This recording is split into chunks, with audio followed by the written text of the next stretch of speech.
Hoje eu vim trazer uma palavrinha pro seu coração. Estamos dando continuidade à nossa série de Sermão do Monte. E hoje nós vamos falar sobre como é que é importante a gente resolver as coisas da nossa vida. Se, pois, ao trazeres ao altar a tua oferta, ali te lembrares de que teu irmão tem alguma coisa contra ti, deixa perante o altar a tua oferta. Vai primeiro reconciliar-te com teu irmão e então, voltando, faze a tua oferta. Entra em acordo sem demora com teu adversário enquanto estás com ele a caminho, para que o adversário não te entregue ao juiz, o juiz ao oficial de justiça, e sejas recolhido à prisão. Em verdade te digo que não sairás dali, enquanto não pagares o último centavo. Mateus, capítulo 15. Então vieram de Jerusalém a Jesus alguns fariseus e escribas e perguntaram: por que transgridem os teus discípulos a tradição dos anciãos, pois não lavam as mãos quando comem? Ele, porém, lhes respondeu: por que transgredis vós também o mandamento de Deus por causa da vossa tradição? Porque Deus ordenou: honra a teu pai e a tua mãe, e quem maldisser a seu pai ou a sua mãe seja punido de morte. Mas vós dizeis: se alguém disser ao teu pai ou à sua mãe: é oferta ao Senhor aquilo que poderias aproveitar de mim, esse jamais honrará seu pai ou sua mãe. E assim invalidastes a palavra de Deus por causa da vossa tradição. Se você olhar bastante o contexto do que Jesus está falando ali, tanto no Sermão do Monte, como também depois com os fariseus, ele falou sobre oferta. E eu não quero entrar em assunto polêmico aqui, na verdade meu intuito não é esse. O fato é que a oferta é um princípio divino. E eu sei que tem muita gente que fala, coisas bem erradas a respeito da oferta, sabe? Tanto de um lado tirando a importância, como de outro lado inventando um monte de coisa que Deus não disse. Existem aqueles que nunca plantam e aqueles que roubam do povo de Deus, mas não é sobre isso que eu quero falar aqui.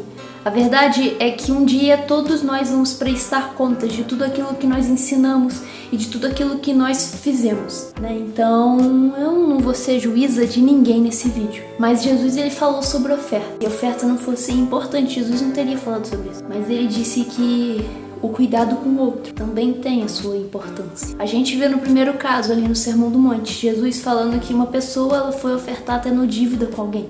Se você analisar direitinho, Jesus disse que se aquele cara que estava ofertando não se resolvesse com o irmão, ele seria preso e teria que pagar tudo aquilo que ele estava devendo. Ou seja, era um endividado. Era alguém que devia algo a outra pessoa. E Jesus disse: antes de você ofertar, se resolva. Resolva, entra em acordo. No segundo caso, que é o de Mateus capítulo 15, ele disse que os fariseus estavam ensinando que poderia usar, a oferta como uma desculpa para não ajudar a sua família, para não cuidar de sua família. No caso, eram os pais que estariam precisando de ajuda financeira. Eu disse que não queria entrar em nada polêmico aqui, mas a verdade é que 1 Timóteo capítulo 5, versículo 8, Paulo, falando com Timóteo, diz: ora, se alguém não tem cuidado dos seus, especialmente dos da própria casa, tem negado a fé e é pior do que o incrédulo.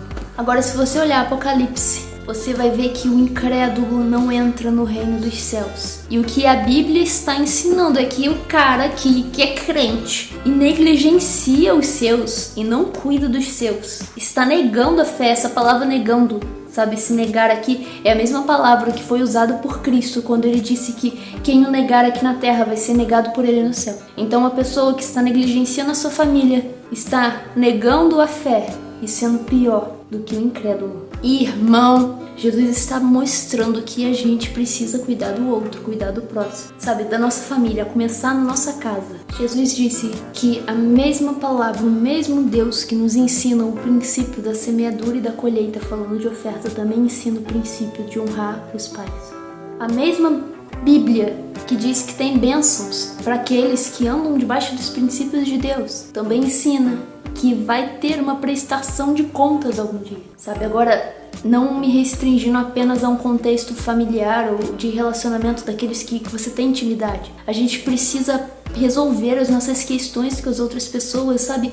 A vida, ela passa muito rápido. A Bíblia vai nos ensinar que é tipo como o vento, sabe? É como aquela florzinha que cresce e de tarde morre, sabe? É uma coisa muito rápida. Vai afetar a nossa eternidade. Mas trazendo aqui pra vida ser muito rápida, eu acho que a gente vira pau muito rápido pra ficar cheio de birra, cheio de mágoa, com situações mal resolvidas com aqueles que estão à nossa volta. Tem coisa que é a comunicação, a gente às vezes cria tanta dificuldade numa coisa que poderia ser resolvida de um jeito simples. Eu sei que tem gente difícil, mas a gente precisa fazer a nossa parte. Por isso que eu disse que a gente iria falar nesse vídeo sobre resolvendo as paradas da nossa vida. A gente tem que aprender a fazer isso e graças a Deus o Senhor está aqui conosco. E em relação à oferta, eu sei que isso é algo que mexe muito conosco, né? Esse lado financeiro, o dinheiro. Mas se você não entende esses princípios, sabe, busque primeiro na palavra de Deus. Faça uma análise. Quando eu não estou entendendo alguma coisa, eu gosto de procurar o máximo de textos possíveis dentro da palavra, para tentar montar e entender o que a Bíblia diz. Agora, somando com isso, somando com a Bíblia, com a palavra do Senhor, ore bastante.